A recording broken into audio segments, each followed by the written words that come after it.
Hello students, welcome to economic class. And in this video, children, I have written the points which I am going to explain you today. But before starting these points, let me tell you something about the video, children. Myself, Arvind Kumar Pandey, I have started the video series of economics for 11th class and also for 12th class also. But first, in this series, I am preparing video for microeconomics and statistics for economics for class 11th. So in this series, today I am going to prepare video number 3. As you can see, I have written chapter number 1 introduction is continue. In this regard, this is the third video, and I would like to suggest you for more explanation of the chapter.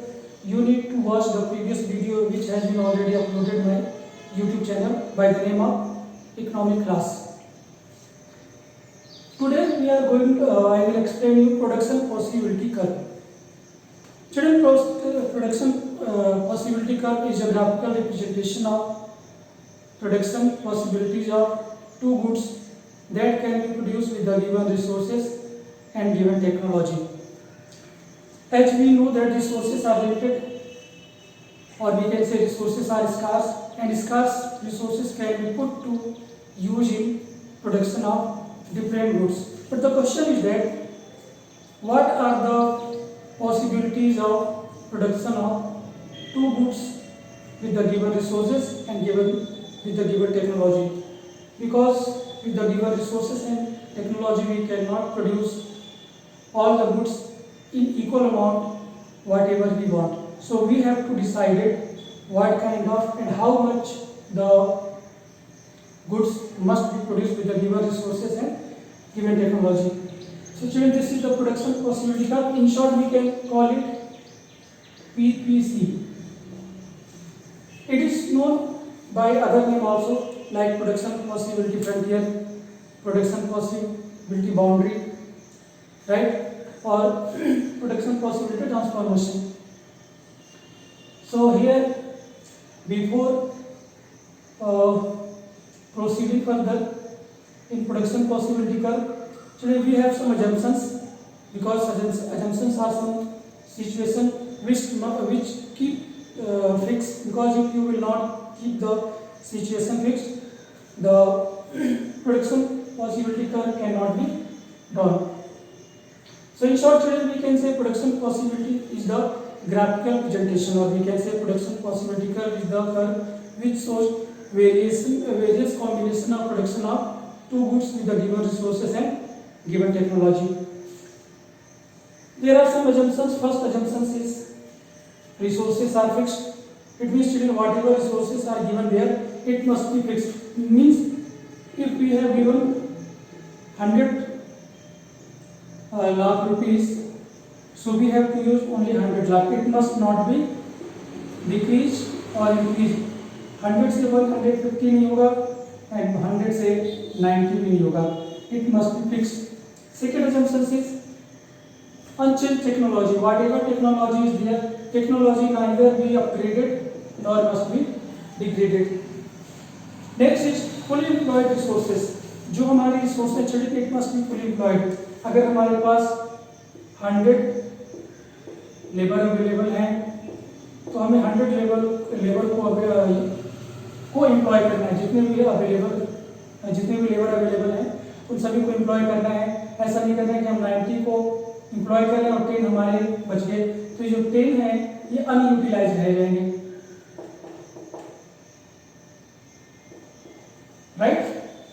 Next is efficiently employed resources. जो हमारे resources हैं उनको efficiently use करना है. Efficiently means no waste, और we can say with minimum input maximum output, right?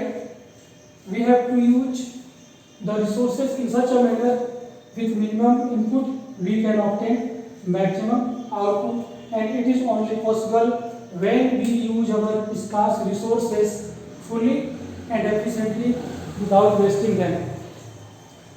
For explaining the production possibility of children, first of all we need to draw a schedule. As you can see, I have drawn a schedule. In this schedule there are 4 columns: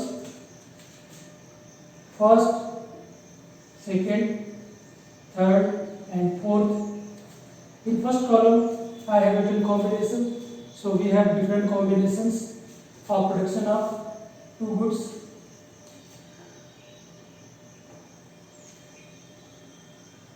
Right, combination A, B, C, D, E.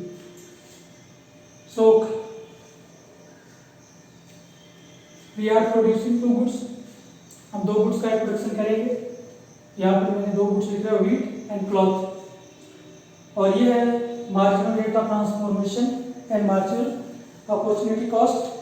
जैसा कि मैंने पिछले video में आपको बताया था कि हमारे जो रिसोर्सेज हैं वो स्कार्स हैं और उनकी अल्टरनेटिव यूजेज हैं.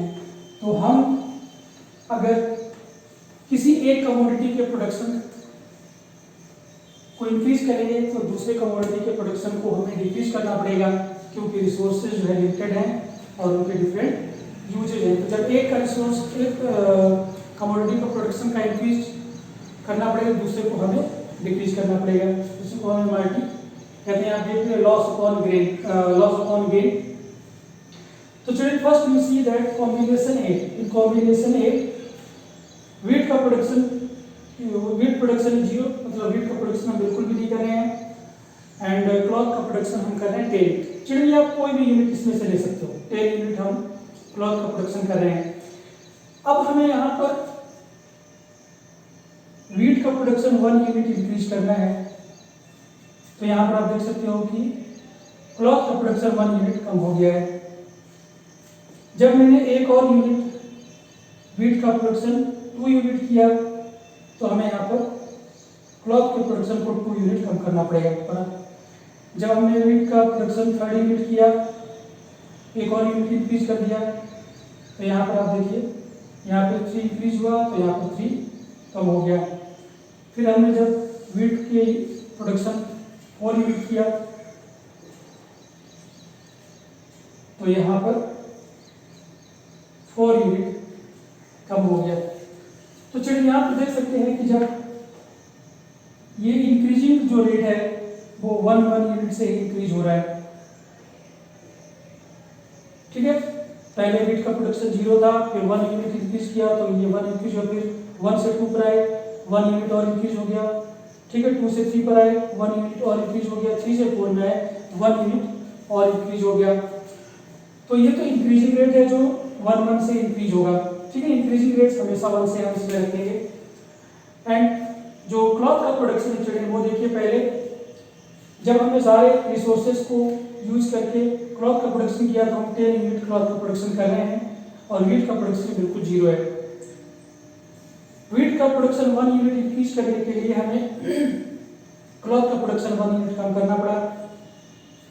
फिर हमने व्हीट का प्रोडक्शन 1 यूनिट और इंक्रीज किया तो क्लॉथ का प्रोडक्शन 2 यूनिट कम करना पड़ा. तो आप देख सकते हैं कि इंक्रीजिंग रेट 1 से है, 1 से इंक्रीज हो रहा है, लेकिन जो डिक्रीजिंग रेट है क्लॉथ का प्रोडक्शन वो इंक्रीज होता है. पहले हमने 1 से डिक्रीज किया, फिर 2 से डिक्रीज किया, फिर 3 से डिक्रीज किया, फिर 4 से डिक्रीज किया. और लास्ट में देखिए ये 2 एक्सट्रीम सिचुएशन है कि फर्स्ट में हम सारे रिसोर्सेज को यूज करके क्लॉथ का प्रोडक्शन कर रहे हैं तो 10 यूनिट कर पा रहे हैं, व्हीट का प्रोडक्शन बिल्कुल भी नहीं है. And when we are using all the resources in the production of wheat, we can produce 4 unit of wheat with 0 production of cloth. जब चिल्ड्रन हम इसको रेशियो में रिप्रेजेंट करते हैं तो हम इसको कहते हैं मार्जिनल रेट ऑफ ट्रांसफॉर्मेशन. ठीक है, या इसको मार्जिनल अपॉर्चुनिटी कॉस्ट भी कहते हैं, लॉस अपॉन गेन. तो देखो जो गेनिंग रेशियो है वो तो हमेशा 1 है. लॉस ये फर्स्ट में तो हम डैश लगा देंगे. लॉस देखो इसमें कितने बार पहले 1 का लॉस हुआ है और 1 ही इंक्रीज हुआ है तो 1/1 तो ये 1 हो गया. अगले यूनिट में देखो लॉस हुआ है 2 का, ये 2/, और फिर 1 से इंक्रीज हो गया तो ये 2. ठीक है ना, ये 3 से लॉस हुआ है 3/1 = 3, फिर 4 का लॉस हुआ है 4/1 इक्वल टू 4। तो इसी को हम कहते हैं MRT। आप चाहो तो इसको रेशियो में भी लिख सकते हैं। रेशियो में लिखने के लिए आपको लिखना 1:1, ठीक है। ये 1 जो है वीट का है और ये 1 वीट का प्रोडक्शन, ये तो इसमें डैश ये कुछ नहीं यहाँ पे। फर्स्ट में ये देखिए 1:1, ठीक है। यानी 1 का